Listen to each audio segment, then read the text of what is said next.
Pada video kali ini, kita akan membahas mengenai unsur-unsur hadis. Apa saja unsur-unsur hadis itu? Mari simak penjelasan berikut. Unsur-unsur hadis terbagi menjadi 3. Yang pertama ialah sanad, dan yang kedua ialah matan, dan yang ketiga ialah rawi. Pembahasan pertama ialah sanad. Dari segi bahasa, sanad berarti al-mu'tamad, artinya yang menjadi sandaran, tempat bersandar, atau sesuatu yang dapat dipegangi atau dipercaya. Dalam istilah ilmu hadis, sanad ialah rangkaian urutan orang-orang yang menjadi sandaran atau jalan yang menghubungkan satu hadis atau sunnah sampai pada Nabi Muhammad SAW. Adapun sanad menurut istilah ahli hadis yaitu jalan yang menyampaikan kepada matan hadis, atau dalam istilah lain yaitu mata rantai para periwayat hadis yang menghubungkan sampai kepada matan hadis.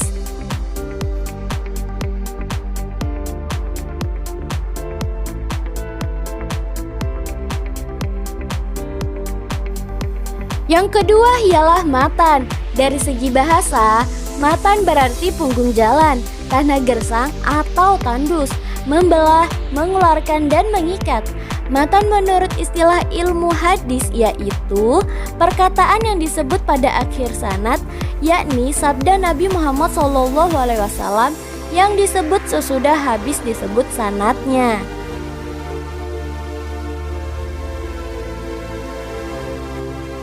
Yang ketiga ialah rawi.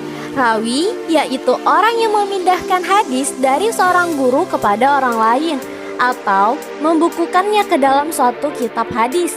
Rawi pertama adalah para sahabat dan rawi terakhir adalah orang yang membukukannya, seperti Imam Bukhari, Imam Muslim, Imam Ahmadi, dan lain-lain.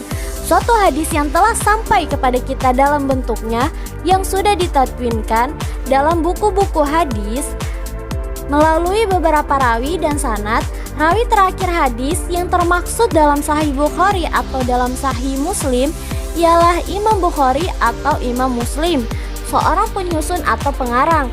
Bila hendak menguatkan suatu hadis yang ditajridkan dari suatu kitab hadis, pada umumnya membutuhkan nama rawi di terakhirnya pada akhir matan hadis.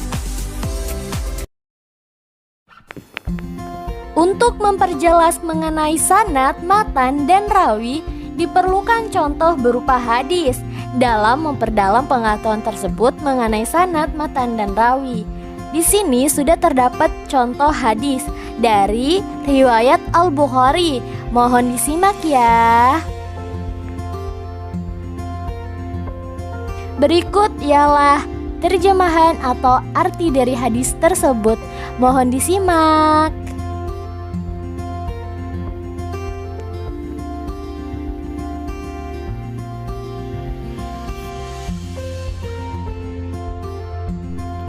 Dari contoh hadis tersebut yang dinamai sanad ialah mulai dari kalimat yang pertama atau yang terletak di awal kalimat yaitu hadatsana sampai kepada Rasulullah SAW.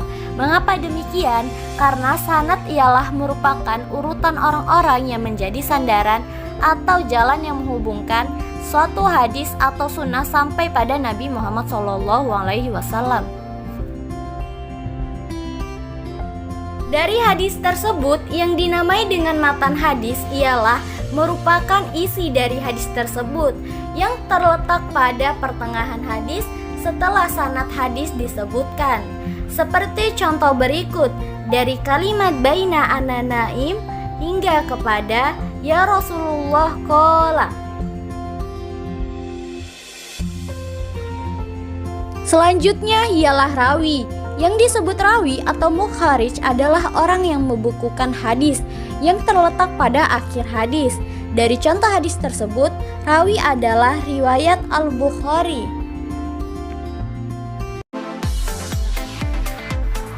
Untuk menjadi rawi perlu beberapa syarat.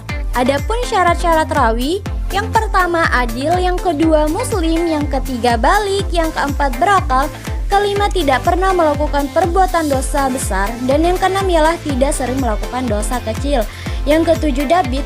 David mempunyai dua pengertian, yaitu David dalam arti kuat hafalan serta daya ingatnya, dan bukan pelupa yang sering disebut dengan istilah David al-Sadri. Kemudian yang kedua ialah David dalam arti dapat memelihara kitab hadis dari gurunya sebaik-baiknya, sehingga tidak mungkin ada perbuatan yang disebut dengan David al-Kitabah. Sekian video pembelajaran mengenai unsur-unsur hadis, dan telah sampailah kita kepada puncak dari video pembelajaran ini. Kurang lebihnya mohon dimaafkan. Wallahu muwafiq ila aqwamit thoriq. Syukron ala ihtimamikum wa akhiran. Wassalamualaikum warahmatullahi wabarakatuh.